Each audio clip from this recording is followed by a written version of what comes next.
बातें सुनने में अच्छी है, आपसे ज्यादा बढ़ चढ़ कर मैं उसका ठीक है मोइन साहब, ठीक है करेंगे, ठीक है। अशोक जी से मैं कहूंगा कि समरसता, मेरे हाथ से मैं कह दिया उनका समरस, मैंने कहा आमरस दिख रहा है, समरस कहां है।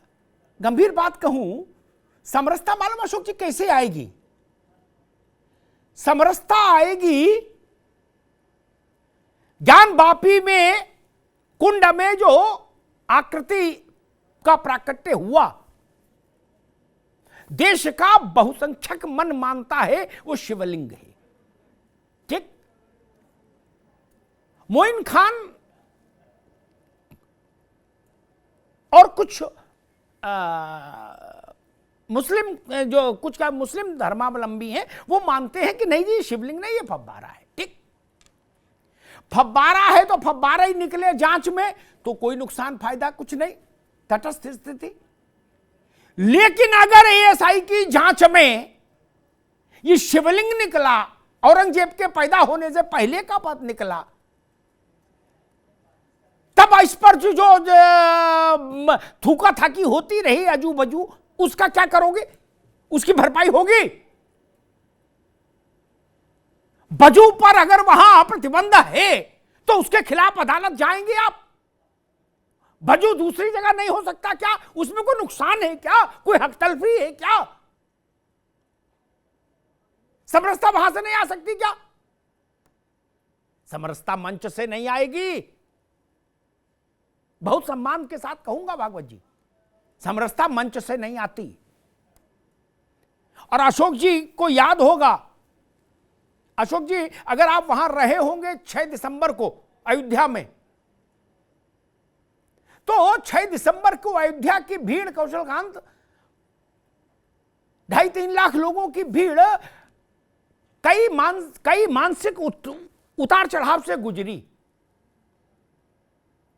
संघ के लोगों का विचार भी दाएं बाएं हो रहा था। अशोक जी नीचे गए, मोइन साहब सुन लीजिए, उनका कुर्ता फाड़ दिया लोगों ने, कार सेवकों ने। और जो नारा लगा था वो मैं यहां बोलूंगा नहीं कि कार सेवा नहीं कराओगे तो डैश डैश डैश।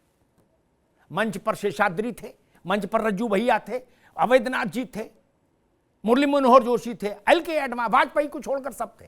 क्या पब्लिक ने कहा? ना नान्यः पंथः एनाय, हम जिस लिए आए हैं वही होगा। अडवाणी जी ने शेषाद्री जी से कहा कि आप सारी भाषाएं जानते हो, वो तमिल, कन्नड़, तेलुगु सब में बोले। राजमाता बोली माना कोई नहीं।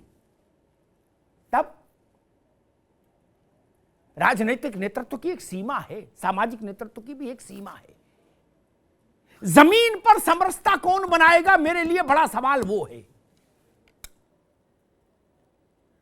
एक उदाहरण और देता हूं, मैं इस बात के पक्ष में हूं, मैंने कई बार कहा मोइन भाई कि देश भर की हर मस्जिद में टार्च लेके जो लोग जा रहे हैं ये ठीक नहीं, ये बवाल का काम करते हैं। लेकिन आगरा की जहानारा मस्जिद की सीढ़ियां, अगर वो सीढ़ियां बंद हो जाए और उसकी जगह दूसरी सीढ़ी बन जाए तो क्या समस्या है? क्या समस्या है इसमें? क्या इसके लिए तैयार हैं? आइए तैयार होइए, हम लीड करते हैं।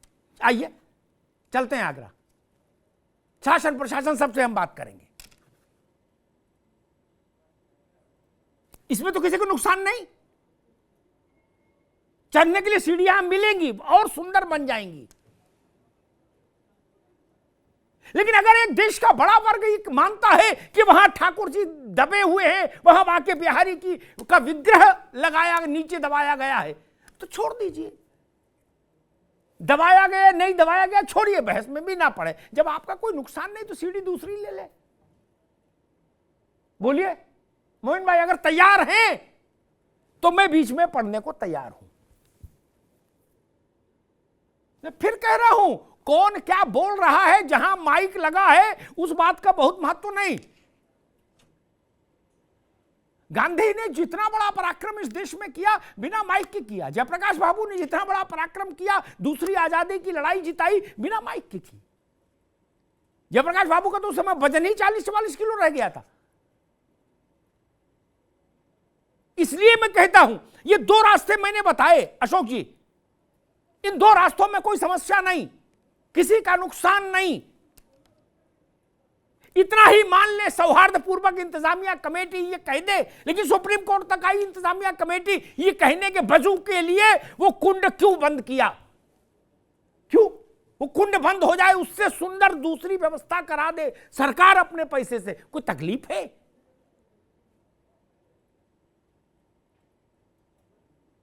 हमको वजू चाहिए ना,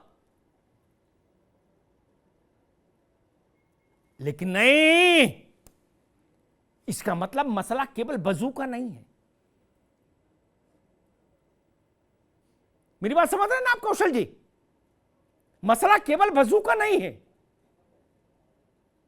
मुझसे कोई आके कहे कि भाई साहब ये जो सीढ़ी है ना, इसके साथ मेरा पीढ़ियों का एक आत्मीयता है, मेरी धारणा ऐसी है कि सीढ़ी पवित्र है, मैं आपके लिए इससे सुंदर दूसरी सुरक्षित सीढ़ी बनवा दूं, आप इसको छोड़ दोगे? मैं कहूंगा तुरंत छोड़ दी भैया, छोड़ दी मालिक, इसमें क्या जा रहा है? मैं संघ से कहूंगा ऐसी चीजों के लिए प्रयास करिए। भागवत जी पहल करें, एक नई दिशा आएगी देश के लिए। लेकिन यह बड़ा संकटपूर्ण दृश्य हो जाता है कि कश्मीर में कश्मीरी पंडित नाम पूछकर कनपटी पर गोली, बंदूक सटाकर गोली मारी जाए और उसके बाद हम समरसता ढूंढने जाएं, ये कैसे संभव है? और बहुत विनम्रता से एक बात कहूंगा, मुझे चुभी इसलिए, भाजपा जाने अपनी, कांग्रेस जाने अपनी। कश्मीर के सबसे बड़े मुफ्ती साहब ने अब से 1 घंटा पहले अपना ऑफिशियल कमेंट दिया कि हम इसकी निंदा करते हैं। क्या ये निंदा पहले दिन नहीं आ जानी चाहिए थी? 17 दिन से 18 दिन से हिंदुओं की हत्या है वहां, टारगेटेड किलिंग। क्या इतनी ज्यादा हत्या हो जाए उसकी प्रतीक्षा हो रही थी? सरकार क्या करेगी सरकार जाने, समाज क्या कर रहा है? समरसता वहां से क्यों नहीं आ सकती क्या घाटी से? वो समरसता काशी और मथुरा तक जाएगी, लेकिन समरसता आए तो बिहार का मजदूर मार दिया गया, राजस्थान का एक नौजवान मार दिया गया जिसकी शादी अभी 2 महीने पहले हुई थी। क्या उत्तर दे जाके उसको, जो कि अशोक सिन्हा जी ने कहा है ये समरसता वाला टॉनिक है बेटा पी लो, ये कहीं जाके क्या कि आग समरसता नहीं मिल रही तो आमरस पी लो? उसकी मां को क्या कहे, उसकी पत्नी को क्या कहे जिसके हाथ की मेहंदी नहीं सूखी? समरसता ऐसे नहीं आएगी मित्र, ध्यान रख लीजिए। मेरी बात कड़वी होती है लेकिन होती बिल्कुल खरी है। मीठी गोली नहीं बोल पाता, मुझे कौन सा चुनाव लड़ना है कि इनको भी खुश रखूं उनको भी खुश रखूं, सबकी बात कहूं ना। जिनको चुनाव लड़ना वो करें दंड। मैंने 3 उपाय बताए, घाटी से समरसता देश में आ सकती है। सब लोग सुने और प्रयास करें। जहानारा मस्जिद की सीढ़ियों से इस देश के लिए समरसता आ सकती है। छोटा प्रयोग है, कोई खर्चा नहीं, कोई लफड़ा नहीं। एक सिटी मजिस्ट्रेट के स्तर के अधिकारी के साथ खड़े होकर हम लोग करा देंगे। उसमें एक बैरिकेटिंग होनी है, लोहे का जाल लगा दीजिए उस सीढ़ी पे, बात खत्म करिए। बहुसंख्यक आबादी का आत्मसम्मान रह जाएगा। उसको ज्ञान वापी में जहां पर शिवलिंग का प्राकट्य हुआ उस स्थान को सील मोहर लगा के, बैरिकेड लगा के, लोहे की जाली लगा के संरक्षित स्थान घोषित कर दीजिए। वजू के लिए बिल्कुल संगमरमर का वजू खाना बनवा दीजिए। कौशल जी, संगमरमर का वजू खाना। और देश के सबसे अच्छे जो सैनिटरी फिटिंग वाले हैं कंपनी, उनका सब पाइप लगवाओ, टोटी लगवा दो, ठीक है, तैयार हैं। 3 काम कर लीजिए, मैं अशोक सिन्हा जी को भी सहमत कर लूंगा, मोइन खान को भी कर लूंगा, रावत साहब को भी कर लूंगा, भाजपा को भी मना लूंगा और योगी जी को भी मना लूंगा। लेकिन देश में स्थायी समरसता आ जाएगी। स्थायी समरसता के लिए कुर्बानी देनी होती है। पंचों की राय सरमाते पर नाला यहीं गिरेगा, ऐसा बोल के समरसता नहीं आएगी। मैं तो कल भी बात बोल के जा रहा हूं, कौन क्या कह रहा है, अच्छी बात है, सबका स्वागत, लेकिन सबरीमला का उदाहरण हमारे सामने है, हिजाब का उदाहरण हमारे सामने है। और मैंने कहा कौशल भाई को मथुरा से सांसदी की टिकट दिला दे, हैं 24 में, हैं ये सबसे आगे जन्मभूमि पे मंदिर बनाने के आंदोलन में चलेंगे, नहीं चलेंगे तो जमानत जब्त हो जाएगी। कोई भाजपा कहने से वोट तो नहीं मिलेगा वहां।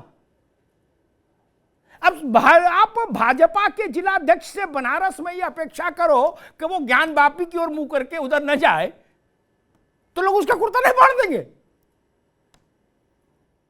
अब आप नीलकंठ तिवारी से ये कहो, दयालु भाई से कहो कि उधर नहीं जाना, भागवत जी ने मना किया, अरे वो कहेंगे यार ठीक है, कुर्ता फटवाए जाना पड़ेगा। तब ये व्यवहारिकता को समझिए, शांति वहां से आ सकती है जहां से मैंने इंगित किया।